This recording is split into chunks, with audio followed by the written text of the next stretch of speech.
Good morning, सत श्री अकाल, आदाब। और आप देख रहे हैं चैटन लोग। एक बार फिर आपका स्वागत है एक नए टॉपिक के साथ। दोस्तों, आपको पता है कि 26 जनवरी आने वाली है और जैसे ही 26 जनवरी आती है तो हमारे दिमाग में मल्टीपल चीज़ें घूमना शुरू हो जाती है। आर्म फोर्सेस, पुलिस फोर्सेस, अचानक से देशभक्ति दिल में जाग जाती है।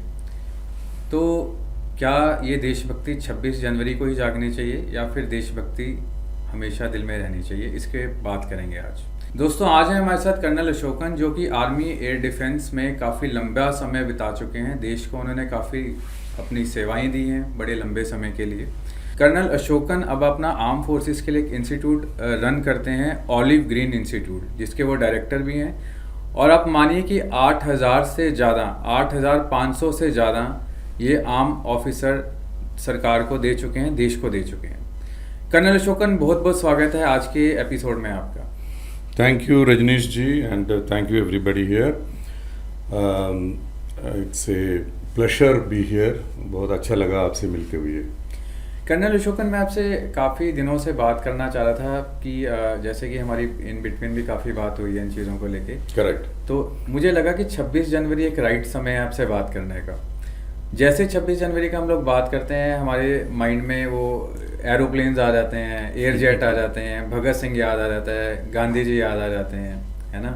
देशभक्ति की बातें होना शुरू हो जाती हैं। खास करके आपको ऑप सिंदूर का कितनी जो इमेजेस है वो याद करता होगा जी। अभी। और That is in the news. But एक क्वेश्चन मेरे माइंड में जो कि काफ़ी लंबे समय से उभर रहा है। अगर हम बात करते हैं आज से 20 साल पुरानी, लोगों के जॉब एम्बिशंस होते थे, लोग लॉयर बनना चाहते थे, डॉक्टर बनना चाहते थे, और इनमें एक टॉप प्रोफेशन होता था आर्मी ऑफिसर। चाहे वो उनकी ड्रेसिंग सेंस हो, डिसिप्लिन हो, या फिर एक उसका ड्रेस का एक रुतबा हो।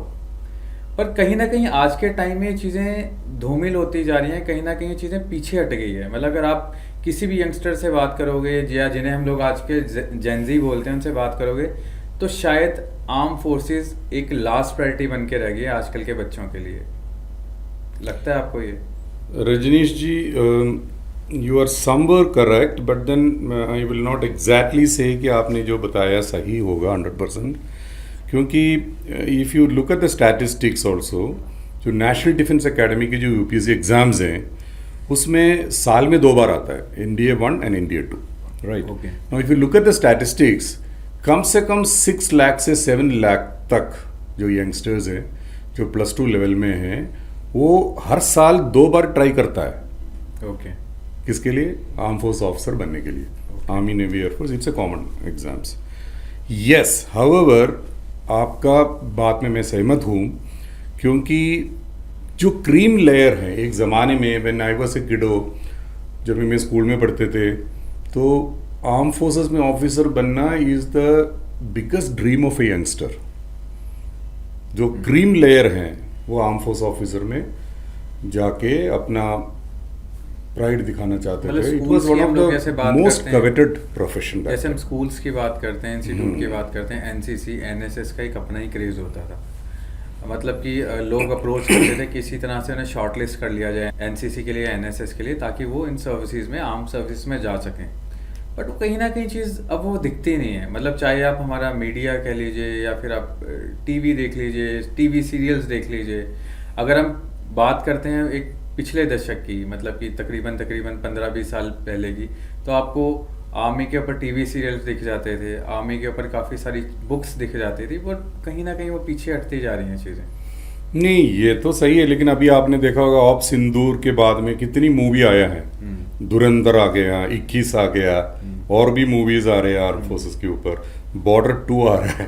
तो ये चलता रहता है। लेकिन आपने जो सही बोला है, जो रिपब्लिक डे है या इंडिपेंडेंस डे है, ऐसी जो देशभक्ति की जो समय होता है, तब इंडियंस में ये चीज़ निकल के आता है, पैट्रियोटिज्म। लेकिन ये वेरी सॉरी टू से, ये एक किस्म की एक वायरल फीवर जैसे है। एक हफ्ता रहता है, उसके बाद में वापस चला जाता है, फिर arm forces becomes priority number 2। तो मल्टीपल रीजंस हैं जो आपकी क्वेश्चंस में। I would like to explain this little bit.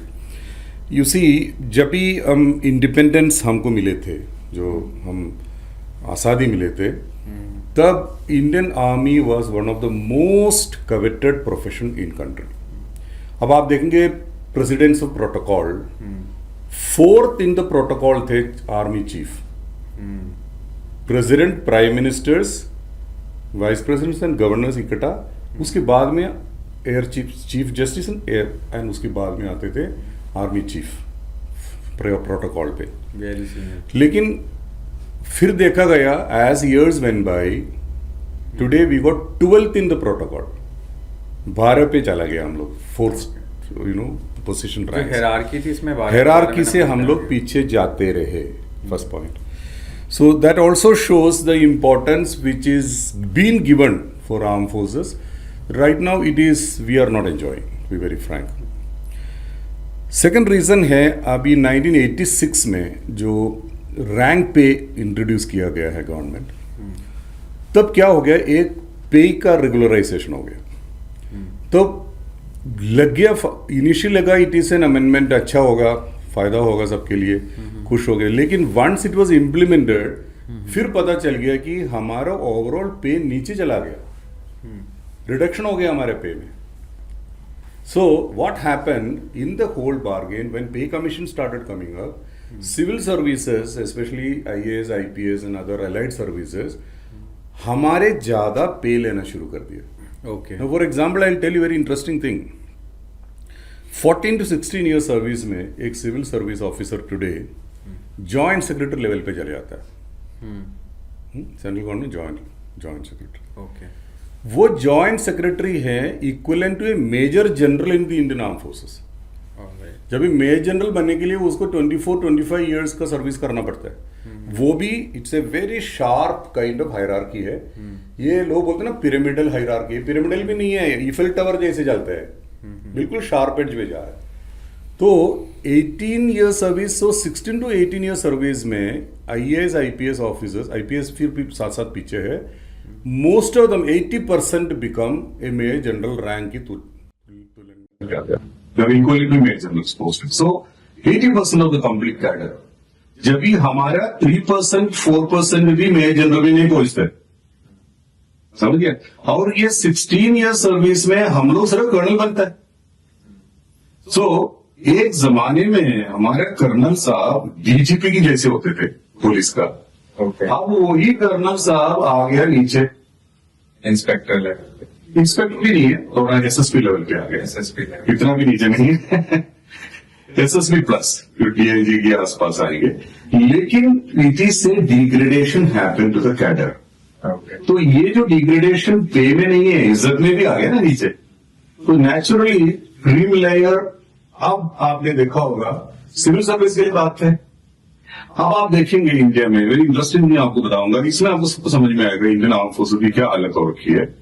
आप देखो, कोई आईएएस ऑफिसर्स की बच्चा आर्मी ऑफिसर बनना नहीं चाहता, वो आईएएस ऑफिसर बनना चाहता। कोई सिविल सर्विस में और भी ऑफिसर्स है, उसकी generally you will not find they will come to arm forces, वो फिर उसी कैडर पकड़ना चाहता है। क्यों?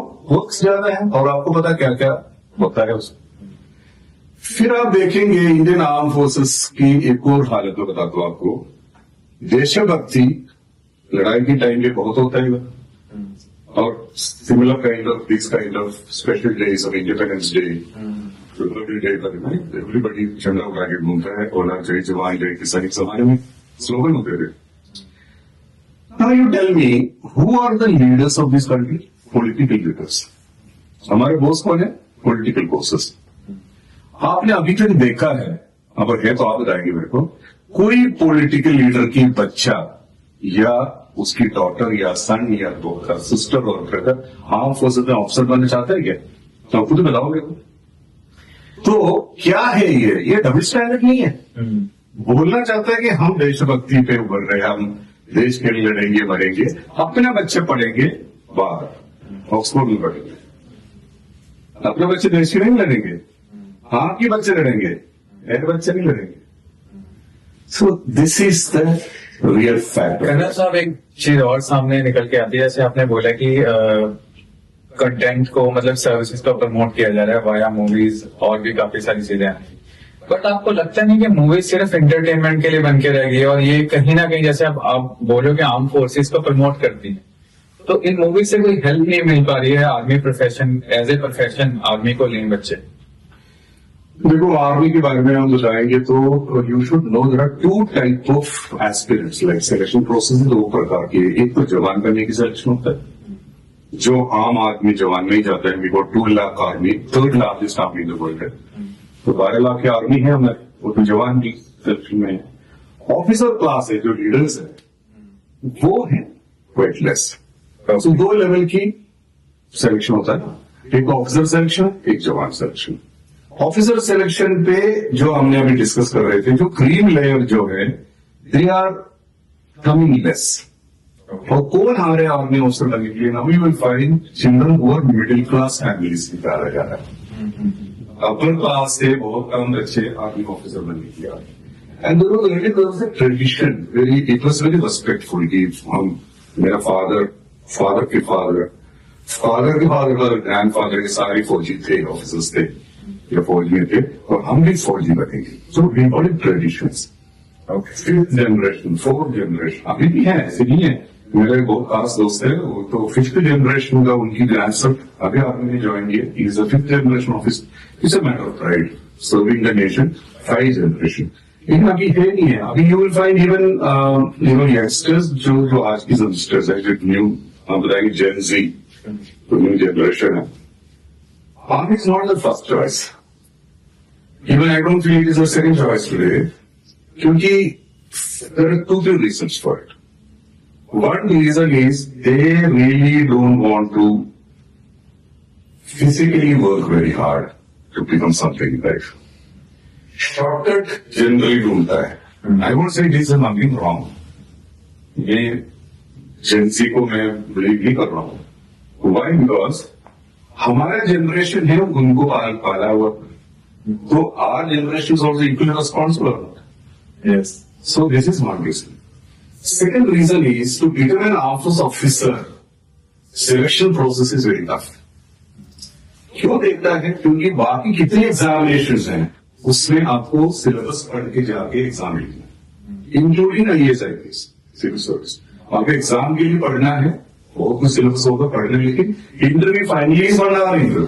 Final interview just 1 hour panel बैठ के बात करेंगे। लेकिन आर्म्ड ऑफिसर्स के लिए it is going to be not only physical. Officers की बात करोगे, जवान पहले बात करेंगे। ऑफिसर्स के लिए it is not only physical, their mental power and more than everything their personality will be assessed. और पर्सनैलिटी असेसमेंट में you are going to see 15 officer like qualities, 15 leader like qualities हम आप में assess करेंगे, आप मतलब candidate में। और it takes 5 days for this assessment. और to assess this 15 qualities, to make sure that we don't miss out anything, we have 3 types of assessment. Means to say that there is one interview assessment where we will an interviewing officer particularly doing it. Then we have a psychologist assessment. He will use certain psychological tools to find out your personality of 15 qualities. Then there is one more assessment which is called group testing assessment. वो आपको एक group बना के group के अंदर काफी task डालेंगे, challenges डालेंगे, पजल्स डालेंगे, फिर देखेंगे ग्रुप के अंदर हाउ डू एमर कैसे लीडर आपकी team shape, team work. Sir एक चीज और मैं आपसे पूछना चाहूंगा। It's not easy. नहीं, आई कैन, आपकी बातों से लग रहा है कि काफी टफ प्रोसेस है। वन पॉइंट इन दिस, क्योंकि is because of these reasons arm force officers की सिलेक्शन रेट जो है it is gone down to 3 to 4%। पहले हमारे समाज में when I went to selection it was more than 10-15%। अभी वही percentage of selection has come down to 3 to 4%। Why? The question is today youngsters, they don't read newspapers and they hardly see news channels. So इनकी general awareness बहुत कमजोर है, ये आपको भी पता है। जनरल अवेयरनेस के ऊपर कोई जोर नहीं, क्योंकि पूछना कोई नहीं। Why this has happened? Because of this education system also. The education system में करंट अफेयर्स की कोई जोर नहीं है। टेक्स्ट बुक पढ़ के रटा मार दो, आप लिखेगा तो 90% मिलेगा। Second thing is that there is no reading habit, so their English language is very poor. और ऑफिसर सिलेक्शन में इंग्लिश अगर कमजोर है तो सिलेक्शन नहीं होगा। ये नहीं कि हम भारतीय नहीं है, उसके नहीं, क्योंकि we have to connect with the world. World में इंटरनेशनल लैंग्वेज इंग्लिश है, तो इसमें जब तक जोर नहीं है तो ऑफिसर सिलेक्शन नहीं कर पाएंगे। सो बच्चों में सबसे बड़ा प्रॉब्लम भी नजर आ रहा है हम लोग, क्योंकि हम last 20 years I am training youngsters, I am finding this deterioration happening every year down and down. और जो जेंजीज के सबसे बड़ा प्रॉब्लम मैंने देखा है, ये न्यूज़पेपर वैसे भी नहीं पढ़ते, आपको पता है, ये बस 99% ये मीडिया में ये सोशल मीडिया में तो रील नहीं चल रहे, और रील में एंटरटेनमेंट है, और एंटरटेनमेंट के चक्कर में there is no studies there, and entertainment is mixed with vulgarity also. Colonel साहब, यहाँ पे एक चीज आपसे पूछना चाहूंगा, जैसे आप बता रहे हैं कि इतने सारे चैलेंजेस हैं, और जैसे आपने बताया कि आजकल के जेंजीज हैं, उनका इंटरेस्ट क्या है और वो क्यों नहीं इन सर्विसेज के लिए कैपेबल, तो गवर्नमेंट कैपेबिलिटी प्रॉब्लम नहीं है, कैपेबिलिटी है, लेकिन चैनलाइजिंग करना पड़ेगा ना। चैनलाइजिंग कहां से होंगे? बचपन से होनी चाहिए ना। जो कंडीशनिंग जो बचपन से हो रहा है, that is not for leadership development. Leadership development नहीं हो रहा है। आप देखो स्कूल में पढ़ाई हो रही है, बचपन से सिलेबस पढ़ते जा रहे हैं। आपको नहीं लगता जैसे कि बच्चों के अंदर, जैसे कि हम बात करें था, जैसे अपने टाइम की आप बात कर रहे हो, 20 साल पुरानी अगर हम बात करें, तो बच्चों के अंदर वो चीज कहीं ना कहीं से वो एक ट्रेंड था, एक कल्चर था, वो कल्चर और ट्रेंड कहीं ना कहीं मिस हो गया। तो वही बात आ गया ना, जो आपके शुरू में पूछा गया बात है, नहीं? क्योंकि उस समय में हमारे डिस्ट्रैक्शन कुछ नहीं था। उस समय there was no mobile, there was no even TV, उस समय में नहीं थे। हम लोग तो मोबाइल, हम तो न्यूज सुनते थे, बीबीसी की न्यूज सुनते थे, न्यूज़पेपर पढ़ते थे, उससे ज्यादा कुछ नहीं था हमारे पास में। Now there is an explosion of internet and information technology around us, ताकि आपके पास वैरायटी है, अभी बहुत कुछ है, और entertainment is flooding you from your smartphones. तो क्या हो गया, डायरेक्शन थोड़ा सा डाइवर्शन हो गया, अदरवाइज कोई ज्यादा प्रॉब्लम नहीं हुई है। I am not saying Gen Zs are going in a wrong way, they are much much better than our generation, क्योंकि हमारे जमाने में कोई मल्टीटास्किंग नहीं होते थे। अब these children they do 10 things at the same time, 5 चीज कर देते एक ही टाइम, जो हम नहीं कर पाते थे।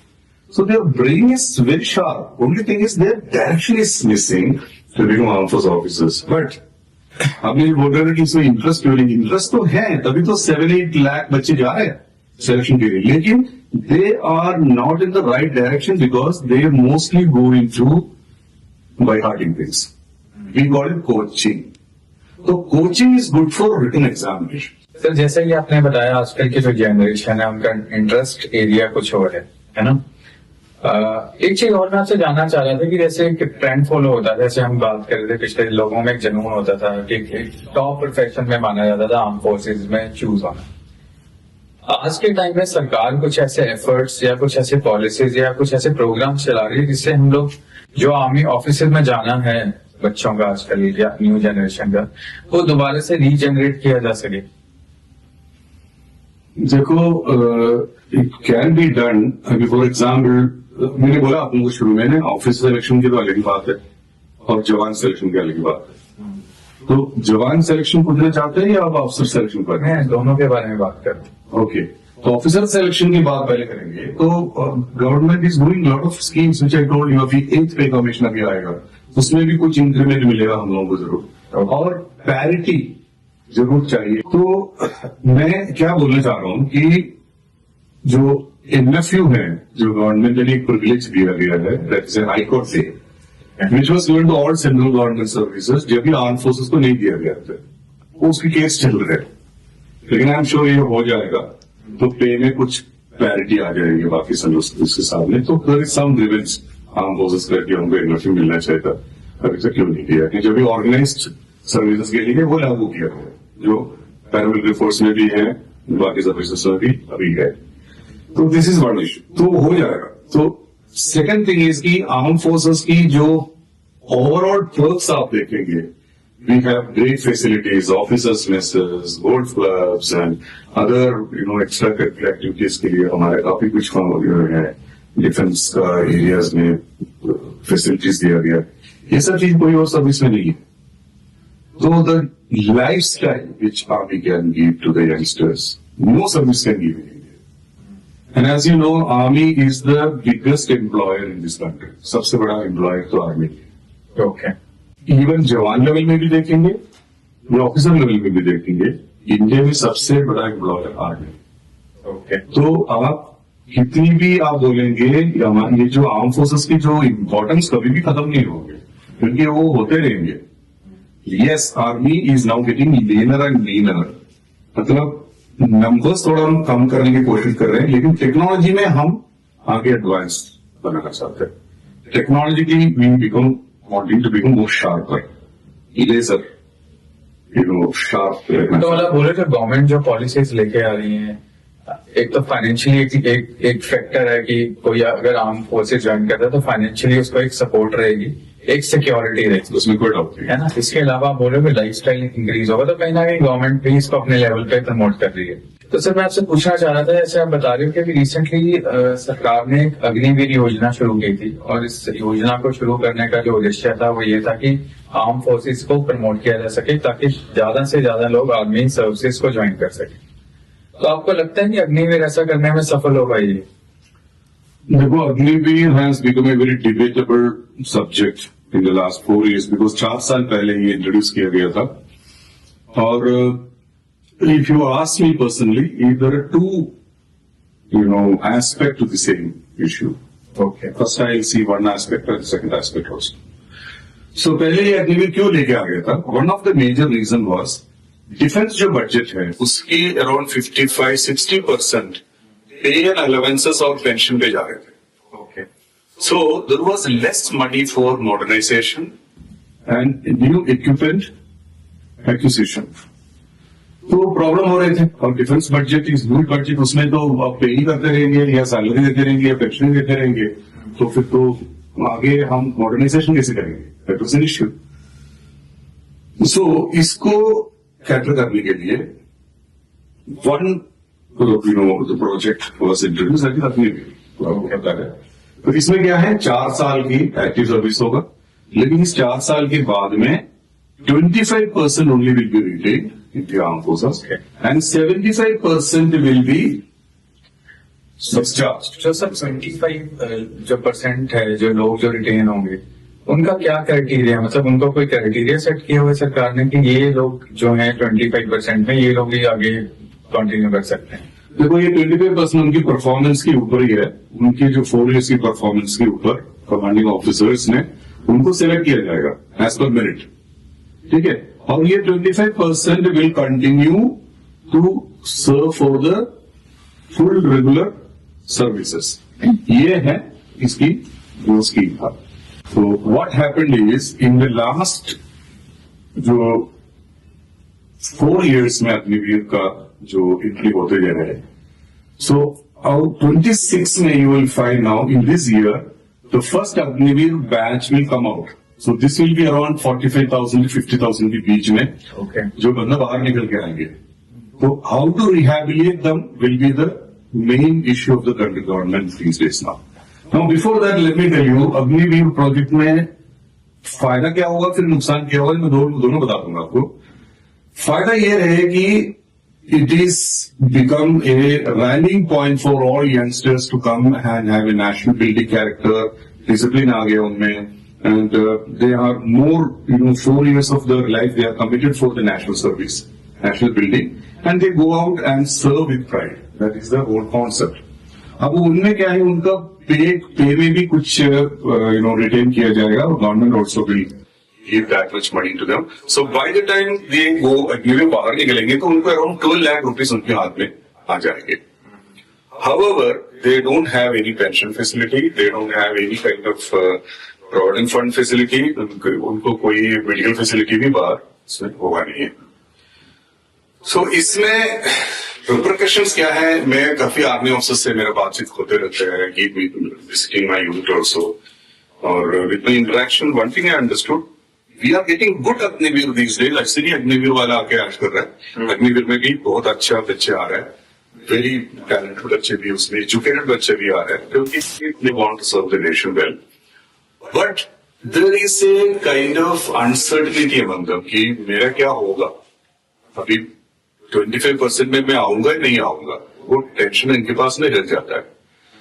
सो 75% going out after every year now, क्योंकि 4 year हो गया, अभी हर साल में ये जो 75% बाहर निकलेगा। Now this is a major concern, because ये 75% which I was telling you, it is almost 45,000-50,000 youngsters who are coming out suddenly, they need to be absorbed, they have to be absorbed in a job where they feel pride. तो sir periods में से question था जो आपसे पूछना चाह रहा था, जैसे 25% लोग रिटेन करते हैं आर्मी, तो उसका क्राइटेरिया क्या होता है उसके? वही भी बोले ना आपको, 25% will be as per merit. Okay, जो कमांडिंग ऑफिसर के हाथ में जो पावर है वो मेरिट देखी ना बच्चों की, मतलब सर्विस परफॉर्मेंस देखते हुए 25% को रिटेन किया जाएगा। परफॉर्मेंस कैसे रही है, फिजिकली कैसा, physical performance, their discipline, their efficiency, Okay. Everything will be considered. Okay, But let me tell you on this pointer इसके साथ में, now the defense ministry has given some kind of feeler, which is not coming writing till now, but it is there very much.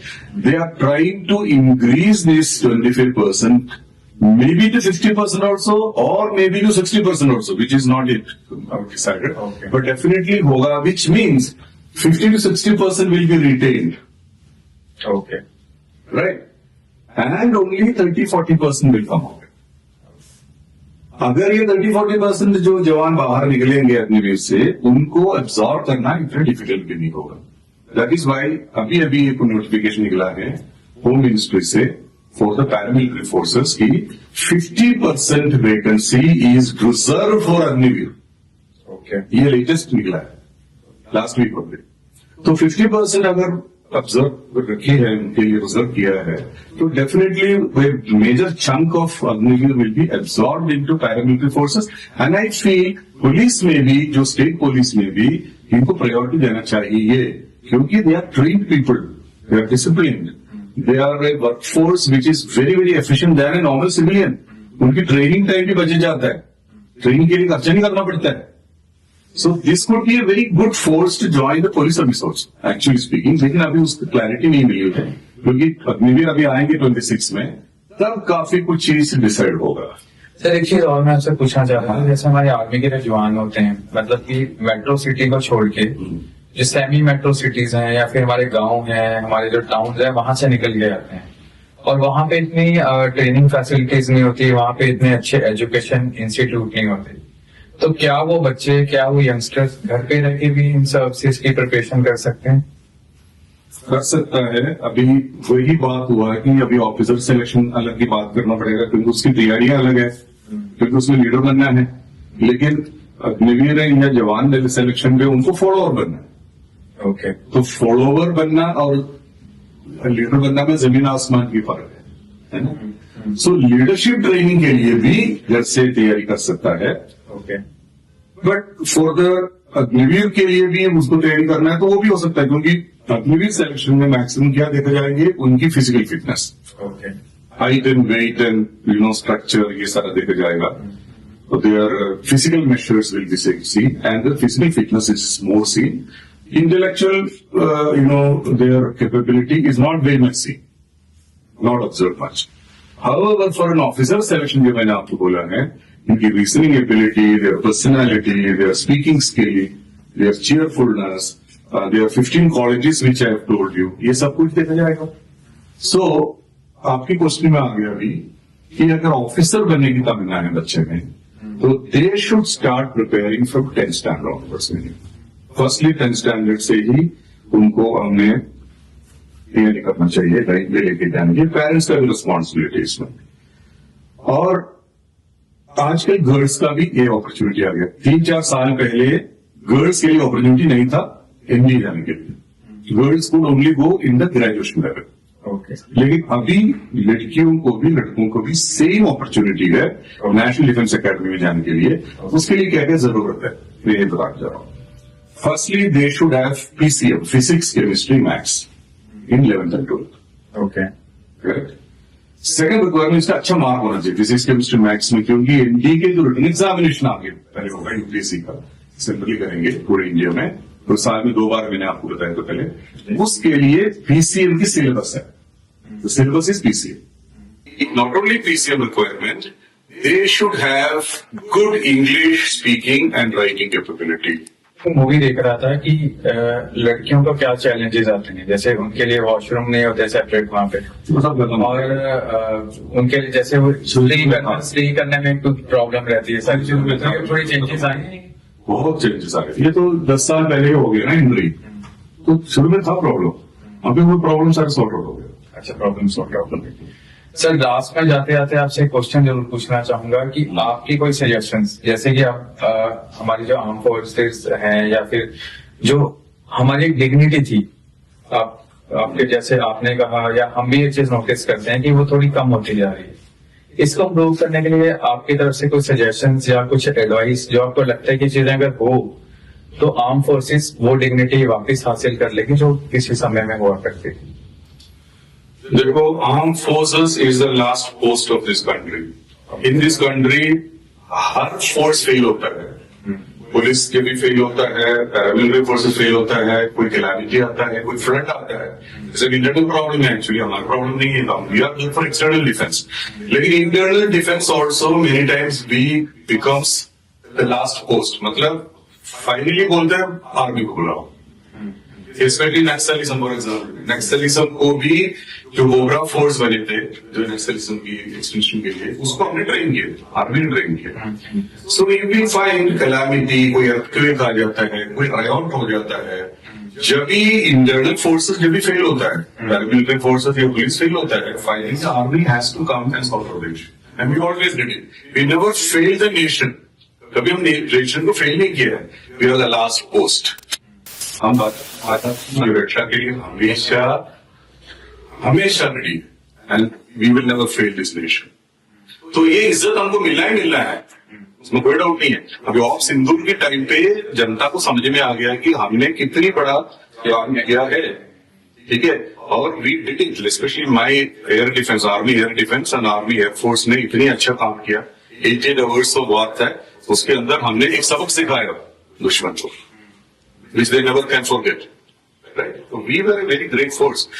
However, yes, maybe the awareness should be a little more probably, and the parents also should now start thinking how to put the child into a channel. अभी क्या है, आजकल बच्चे क्या कर रहे हैं, सबको बाहर जाने की ट्रेंड में रहती है। तो मोमेंट ने ग्रेजुएशन और +2 उनको बोला बाहर जाना है, कोई पढ़ाई करेंगे। ये this is like a virus, no की वजह उसके बच्चे भी क्या, मेरे भी बच्चे भी जा रहे हैं। और बाहर जाके करना क्या है, कुछ नहीं, एजुकेशन लोन लेके पढ़ाई करते, उसके बाद कोई नौकरी नहीं मिलती। अभी बाहर भी एंटी इमिग्रेंट रूट्स बहुत सख्त हो गए, तो बच्चे सब बाहर वापस आ रहे हैं। So my only message to the people around और the parents here and youngsters is, Army is a wonderful organization, and it is giving you security of complete life, and it will take you another level of quality of life. तो हर parent को +1 में जो बच्चे जाता है, they should have the first priority of joining armed forces as an officer, especially because Agniveer का कोई ज्यादा फ्यूचर बच्चों को नजर नहीं आता फिलहाल, तो क्योंकि 70% की थोड़ी इंटेबिलिटी है। तो आई will not suggest that right now. Maybe for an officer selection, the parents who should understand, child में मैंने बोला आप लोगों को क्या क्या चाहिए, their foundation has to be done.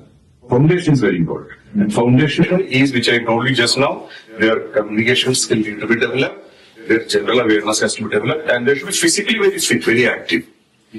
इसको रखते हुए हम लोग इस साल से, this year onwards, we have started a foundation course for 2 years. Okay. 10th standard के बाद में we will select the children and we will start training them to become military leaders.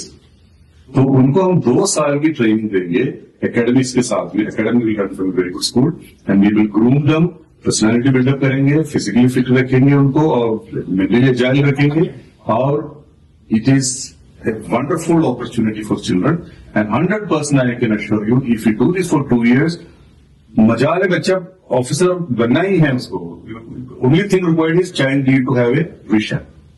Sir ये आपने ऑलिव ग्रीन इंस्टीट्यूट है, इसमें क्या procedure क्या है एडमिशन लेने का? देखो, आई टोल्ड यू ना, we got now 3 level of selection. 1 selection level is +2 plus 10th के बाद, 10th बोर्ड एग्जाम के बाद में फर्स्ट लेवल ऑफ सिलेक्शन होगा। That is for +1 and +2 complete 2 years of integrated.